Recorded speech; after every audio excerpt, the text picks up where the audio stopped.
Hey, everybody, it's Alex. Welcome to the 124th episode of my Loser podcast. This one is entitled Off with Their Heads. Sponsored by, of course, Mart, America's Guillotine Superstore. You'll find it at Mart. Choppy, Mart. North America's largest supplier of civil unrest hardware. Mart. We've got the latest torches, pitchforks, power drills, bolt cutters, axes, sledgehammers, and, of course, guillotines. Like the Versailles 9000. Sturdy old-growth cedar frame, weighted angled precision blade made of German Fallbeil Valley steel, washable non-stick coated head bucket with blood reservoir tray. Come on down to Mart. Mart, Guillotine Superstore. Got a nice little email in my box today from Brian Merchant of the Blood in the Machine Substack blog. The Fury at America's Most Powerful. Why there is currently an Iraqi Most Wanted style deck of cards with Elon Musk's address for sale online. And yeah, people are getting bitter at these fucking billionaires. You might remember during the first Iraq war, I think, or maybe the second, how many wars have there been? The United States issued a set of propaganda playing cards featuring, Iraqi generals. And that's not a new idea. It actually goes back to World War I. And then, of course, in the Vietnam War, as portrayed in Coppola's Apocalypse Now, they have they're giving out playing cards. They might not have had faces of the Viet Cong officials on there, but the association with playing cards and dead bodies is there. It's part of America, the America that we love so much, not like China. So last weekend at Coachella, Brian Merchant says, the singer of the punk band, the Circle Jerks. God, that fucking guy's got to be older than I am. He must be 106 years old. He called for an army of Luigis, in reference, of course, to Luigi Mangione, the alleged murderer of United Healthcare CEO Brian Thompson. The statement implied the band would like to see more assassins murdering more CEOs. Polls have shown sympathy and even support for Mangione, especially among young people. The pop singer Ethel Cain, whoever the fuck that is, posted hashtag kill more CEOs to her Instagram page, suggesting that the ultra-rich should be made to fear for their lives. Ich liebe der Schadenfreude hier, ja? The Overton window appears to have shifted with regard to the acceptability of political violence against elites and their property. It's about motherfucking time. Artist and freelance writer is selling an Iraqi Most Wanted style deck of cards with the home addresses of Musk, Thiel, John Roberts, Mark Anderson. John Roberts is not a billionaire, by the way, just a right-wing Supreme Court justice, and 48 others. Of course, there are 52 cards in the standard deck of cards. This artist Kaffir, his deck features individuals he's deemed most powerful. Supreme Court justices, BlackRock and Goldman Sachs CEOs, defense tech contractors. Those are some of the worst evil Nazis, like Karp, Zuckerberg, Bezos. Each card features a portrait of the individual, their name, and home address. Kaffir made 6 copies of the art decks. He's selling them online for $1 million each. Okay, good luck with that. Or you can buy the $25 normal merch decks of cards. Those don't have the home addresses, just publicly listed office addresses. quite the provocation. The artist says, I was out on a run in the summer of 2023, and suddenly the idea of doing a parody of Iraq's Most Wanted cards with corporate ghouls came to me fully formed. I've always maintained, he says, it's really just 10,000 terrible people out there making life miserable for the other 8 billion. Oh, good point, man. How can we fix that? By the way, this episode is sponsored by Mart Guillotine Supplies. The most powerful elites are destroying the fabric of American life without any meaningful checks on their power. The economic and judicial system does not only not punish them, but actively supports their behavior. He acknowledges there's some uncharted legal boundaries. It's not legal to threaten someone's life necessarily. That's not free speech. So Merchant says we're witnessing the most nakedly oligarchic ruling class in recent U.S. history. And the world's richest man is firing civil servants by the tens of thousands, while working class Americans want for rent, groceries, and access to basic services like healthcare. The genuine populist rage is simply too incandescent to be stifled. Luigi avatars are common on social media. The nation is awash in guns and ammunition. Ruh-roh. Overton windows are shifting all over the place. Just last week, neoconservative Bill Kristol called to abolish ICE. And New York Times' David Brooks, these chuds, ended his column by quoting the Communist Manifesto. Bernie and AOC, that's a different story we won't get into. Class traitors who are Zionists. They took their fighting oligarchy tour to Folsom, near Folsom Prison. When Merchant thinks about Mangione, he can't help thinking about the work of Stanford historian Walter Scheidel and his 2017 book, The Great Leveler. It's a lengthy, in-depth examination of how extreme inequality has been resolved throughout history. Disturbingly, Scheidel found that so far the only thing that has undone inequality, the great leveler, so to speak, is violence. Plague, war, violent revolutions, that's how you get radical change, people. And I'm talking about China, people. Thousands of years of oppression in China.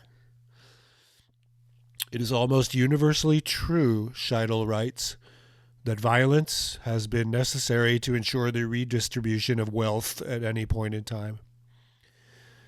Merchant says, I very much hope that we have not reached such a juncture that other solutions are available to us beyond violence, but it would be a mistake to ignore the currents online in pop culture and in the streets.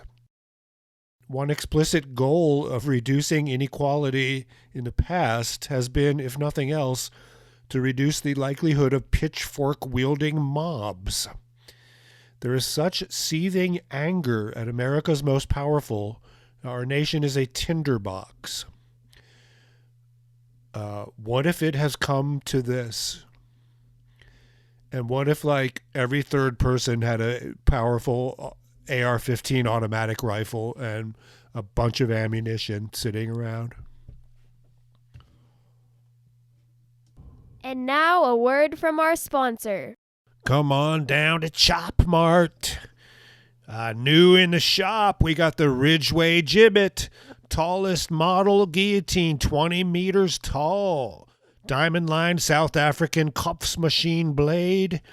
Self-cleaning frost mist base blade cam for live streaming. Stainless steel models with extra strength nylon rope system. And, of course, one of our favorites, Teeter and Rock. A pulverizing guillotine, not necessarily a chopping guillotine, so it's not really a guillotine. Granite head with hydraulic lift gauge, bullet-resistant splash guard. Torches, pitchforks, guillotine fucking supplies. You'll find it at fucking Chop Mart. Cities burning, people running, cops outgunned. It is such fun. Gated areas breached, barbed wire sliced, pigs being herded. Time for the murders. Ain't it nice? Line 'em up. It's guillotine time.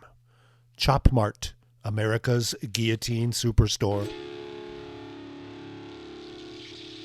Well, I'm not sure how I'm going to get through this episode without barfing.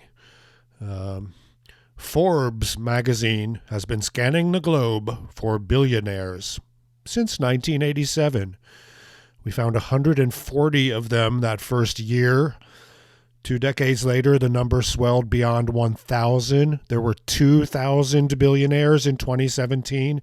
And now, 8 years later, another milestone, 3,028 entrepreneurs, investors, and heirs make up this year's ranking. 247 more billionaires than a year ago. Not only are there more of them, but they're richer than ever, worth $16 trillion. Up nearly $2 trillion over 2024. The U.S. has 902 billionaires, followed by China, 500, and India, 200. They use stock prices, and the great wealth is hidden, and so they're using just publicly available information, and that's not all the information, motherfuckers. Yeah, again, this is so repulsive. Number 86, Cyrus Poonawalla from India. Number 87, Rupert Murdoch and family, right-wing Zionist, right-wing media, right-wing media profiteers. What can we say?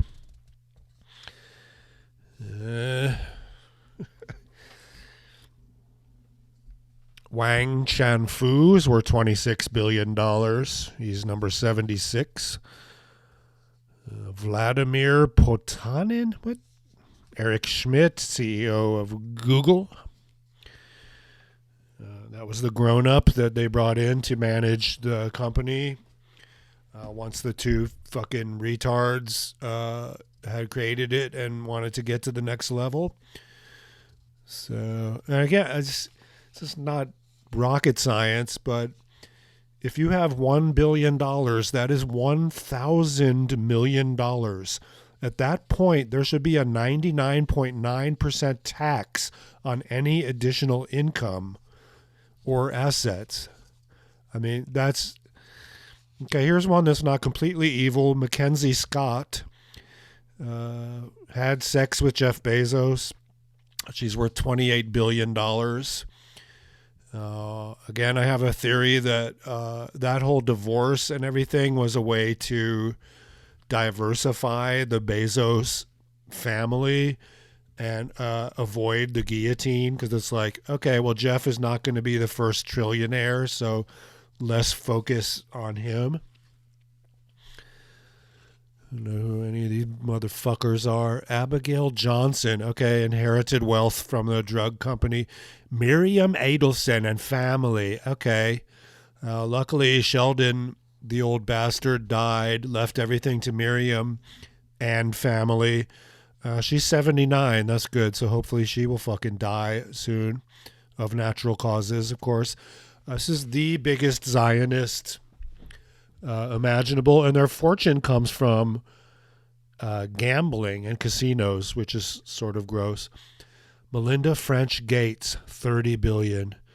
I loved when her lawyers leaked to the New York Times all that Jeffrey Epstein shit about Bill Gates, her ex-husband. So good for her. She's also evil with no sense of self-awareness. And I love the thing where she was feeling outshined at the Gates Foundation by Bill. Like, yeah, he's the fucking creator, co-creator, and CEO of Microsoft. And you married him. So get a grip. Rafaela Aponte Diamant. There's so many people worth like $37 billion. Phil Knight and family. Phil Knight is 87 years old, and I hope he passes away soon.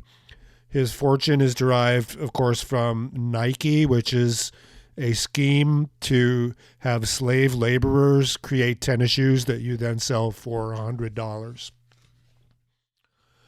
Carlos Slim and family, Francois Bettencourt Myers, Julia Koch and family, Charles Koch and family. Okay. A lot of this money comes from fossil fuels. Let's just say it's like petrochemicals, fossil fuels, plastics, all these evil concepts that are destroying the possibility of human life existing for that much longer on this planet. Jacqueline Mars is worth $42 billion. John Mars right there on the list. The Mars family, candy geniuses. And where does that chocolate come from? Oh, it's like 11-year-old African kids getting a penny a day to harvest the chocolate. Now we're getting down to the last 20. Mukesh Ambani. Oh, this is this gross fat Indian pig with his gross fat son who built like a 30-story skyscraper, and that's where his family lives. And like his daughter has the 20th floor, and she can fly her helicopter out of there. Michael Dell, computer wanker. Alice Walton. Number 14, Michael Bloomberg. I love this. He started with nothing, and he worked his way into becoming one of the richest people ever.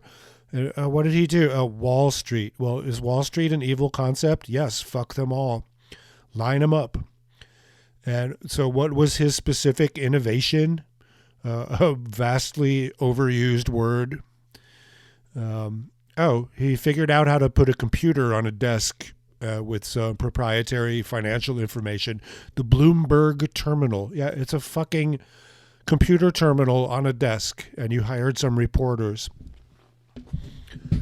Bill Gates, number 13. That's sad that he is not number 1 anymore. Rob and Jim Walton and family. Steve Ballmer is richer than Bill Gates. Okay, $118 billion. I kind of like Microsoft is evil, obviously. I kind of like good old fat, bald, jolly Steve Ballmer. He's a crazy fucknut.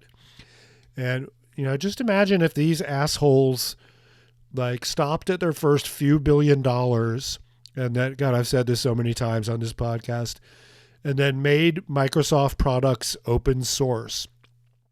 So instead of these school districts spending a fortune buying Microsoft Word or whatever, they just got to use it for free, and they got to spend that money elsewhere instead of just sending it to Steve Ballmer and Bill Gates.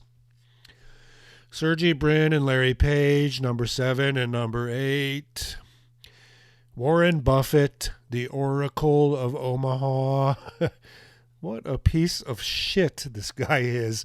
He doesn't create anything. He's literally just an investor. So it's like, he's so brilliant that he has invested all this money so successfully. Like, it's built on the labor of other people, you chud. Bernard Arnault, Bernard Arnault and family.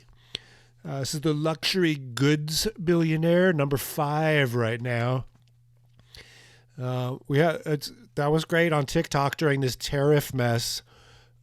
People in China were revealing that all these supposedly European-produced luxury goods like Christian Dior, Hermes, and stuff like that, it's just made in China for like $20, and then they ship it to Italy where they put a tag on it, and then they charge us $20,000. Not us, but whoever's dumb enough to buy that kind of crap. Although I do love a good champagne. That's a little different than a handbag, isn't it? Larry Ellison at number 4. Software, computer, this and that. Heavily involved in working with selling his shit to defense contractors and the military, of course.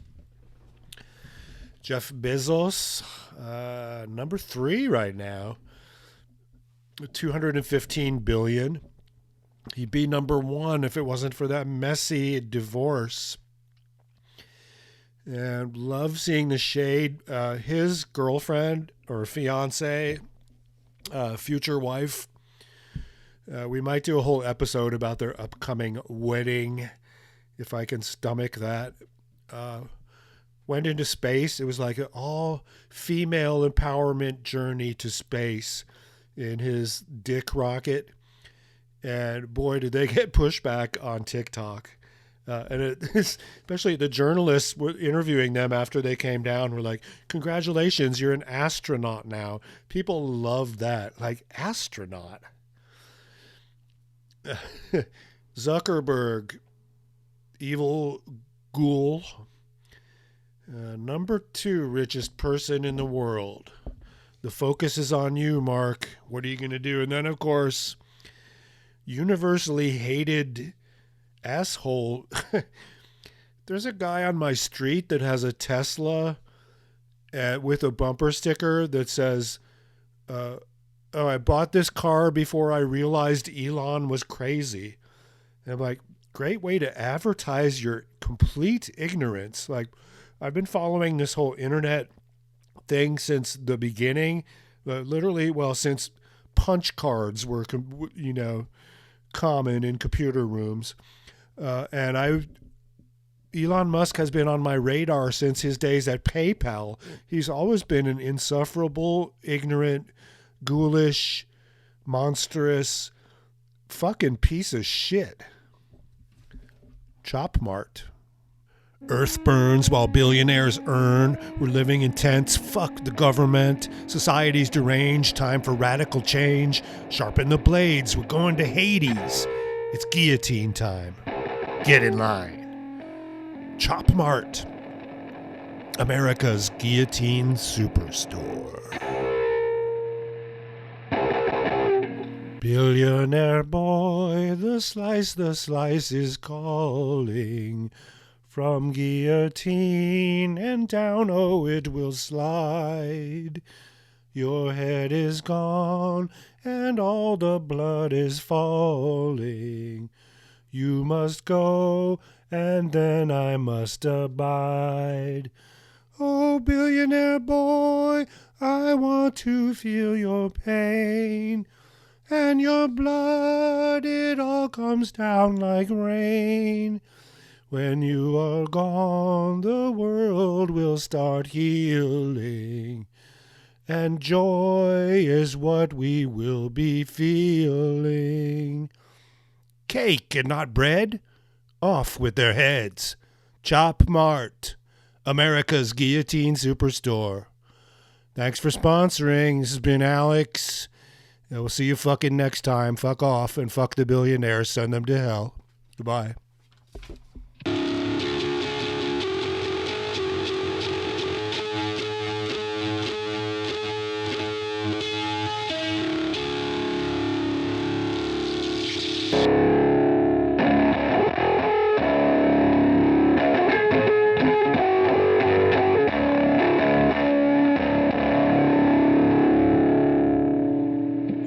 Been friends since the K, but lately these days we always be drinking them trees, I may say. They make us laugh a lot, but when we wake up, we be in a parking lot. We don't know how we got there, so we call our friend Johnny. We hop in the car, but it sting like damn salami. Joey say, yo, Johnny, where the fuck your mommy? He start talking about some, she left when I was 6. He stopped the fucking car, and he pulls out a fucking blick. We all like, what the fuck? We tryna leave the scene, but while we slide out, we thinking, fuck, we go get seen. What the fuck? Oh my god, Lauren, I want to cry just seeing you. I'm so proud of this crew. Oh. Like, I mean, Gail, we were just talking in the capsule, doesn't even have ear piercings. She's so afraid to do anything, and she got in that capsule, and I think, like, it profoundly changed her. I mean, for me, I can't put it into words, but, like, I looked out the window, and we got to see the moon. And it was pink. Was it pink? Full moon. It wasn't pink, but it was almost full. And Earth looked so, it was so quiet. It was just quiet. And Is it what you expected? no.